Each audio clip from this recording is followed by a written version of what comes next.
কাউকে কিছু করতে দেখলে হঠাৎ মনে হয় আমিও করি এই কাজটা। কোথা থেকে অনেক এনার্জি যেন হঠাৎ এসে যায়, কিন্তু কিছুক্ষণ করার পর আর ভালো লাগে না, তখন কাজটা আর করতে ইচ্ছা করে না।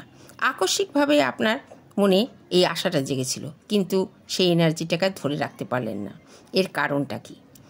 এর একটাই কারণ, আপনি আপনার আশাটা অনেক বেশি করে ফেলেছিলেন, আগে বেশি আশা করে ফেলেছিলেন, আর তার জন্যই আপনি এনার্জিটাকে ধরে রাখতে পারেননি। কাজটা করার সময় বারবার আপনি ফলের আশা করেছিলেন। যেমন একটা ছোট্ট উদাহরণ দিই, ইউটিউবটাই দেখুন না, সব ভিডিও বানাচ্ছে, সঙ্গে সঙ্গে গিয়ে ভিউজ কত হয়েছে দেখছে। বেশি ভিউজ হলে অমনি কাজের ইচ্ছা বেড়ে যাচ্ছে, যেই দেখছে ভিউজ কম, দূর আর ভিডিও বানাবো না। এই যে আশাহত ব্যাপারটা আমাদের এনার্জি লেভেলটাকে কমিয়ে দেয়। আমরা চাই, আমাদের মধ্যে স্বভাবতেই এই স্বভাবটা আছে যে আমরা তড়িঘড়ি সফলতা, তা কখনোই যেটা সম্ভব নয়। আমাদের এই যে এনার্জি লেভেল, এটা কমে যায় ঠিক এই কারণেই যে আমরা তড়িঘড়ি জিনিসটা চাই বলে। নিজেকে সফল করতে গেলে সময় দিতে হবে, এটা বোঝা দরকার। গাছ পুঁতেছেন, আম গাছ, দুদিন বাদেই আপনি আম খেতে চাইছেন, সেটা কি সম্ভব? আগে যত্ন করুন, বড় করুন, কষ্ট করুন, তবেই তো আপনি আম খেতে পারবেন। এটা হলো আপনার ধৈর্যের পরীক্ষা। 2 নম্বর, মনের অস্থিরতা। একটা কাজ করতে করতে আর একটা কাজ করা, যেটা করছিলেন সেটা সম্পূর্ণ না করে আর একটা কাজে হাত দেওয়া, ওটা দিয়ে আরও আর একটা কাজ, এরকম করে করে আপনার ভিতরে একটা অস্থিরতা তৈরি করা, যাতে আপনি কোনো কাজটাই ঠিকমতো করতে পারেন না। এমনকি প্রথমে দেখতে হবে কোনটা আমি সঠিকভাবে করতে পারবো।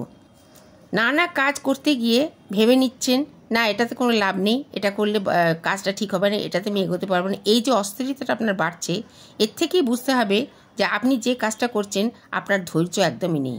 ইনস্ট্যান্ট কিন্তু কিছু পাওয়া যায় না। আপনার পক্ষে যেটা সম্ভব সেই মতো কাজ করুন, তাহলে দেখবেন সঠিক কাজটা আপনি ঠিকমতো করতে পারবেন। ধরুন আপনার আজ যে কাজটা করছেন, একটু একটু করে তাকে ভালোবাসতে শিখুন। কাজটা আগে ভালোবাসতে হবে, তারপরে কাজটাকে খুশি মনে করতে হবে। কোনো কাজ কিছুদিন করার পরই দেখবেন আপনার সেই কাজ আর ভালো লেগে গেছে, তখন সেটা পূরণ করবার চেষ্টাও করবেন এবং আপনার ভালো লাগার জন্য আপনি কাজটা শেষও করে ফেলবেন। আর যদি আপনার ভালো না লাগে, সেই কাজ কিন্তু আপনার করে কোনো লাভ নেই, যে ডিস্ট্রাকশান। আপনি যে কাজটা করার জন্য এত পরিশ্রম করছেন, যখন শুরু করেছেন অনেক কষ্ট করেছেন, সেটা মাঝ রাস্তায় ছেড়ে দেওয়াটা নিশ্চয়ই ঠিক না। আপনার আত্মবিশ্বাস স্ট্রং করতে হবে। যাকে দেখে আপনি অনুপ্রাণিত হচ্ছেন, তাকে, যে আপনাকে প্রেরণা জুগিয়েছে, নিজেকে ভেঙে না ফেলে তার কাছ থেকে আবার অনুপ্রাণিত হন। যে আপনাকে মোটিভেশন দিয়েছে, যেখান থেকে আপনি মোটিভেট হয়েছেন, সেই সব ভালো ভালো বই পড়ুন আর নিজেকে রিচার্জ করুন। মোবাইলে চার্জ না থাকলে যেমন রিচার্জ করতে হয়, ঠিক সেই রকম আপনার এনার্জি কমে গেলে আপনাকেও প্রেরণা যেখান থেকে পান, সেই প্রেরণামূলক জিনিস দিয়ে আপনাকে নতুন করে নিজেকে রিচার্জ করুন আর এনার্জি লেভেলটাকে বাড়ান। দেখবেন এই এনার্জি লেভেল যদি না বাড়াতে পারেন, তাহলে নিজেই আপনি কখন ফিউজ হয়ে যাবেন নিজেই বুঝতে পারবেন না।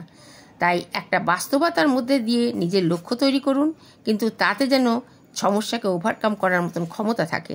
আর এনার্জি ধরে রাখতে হবে ঠিক সেই রিচার্জ করার পদ্ধতিতে।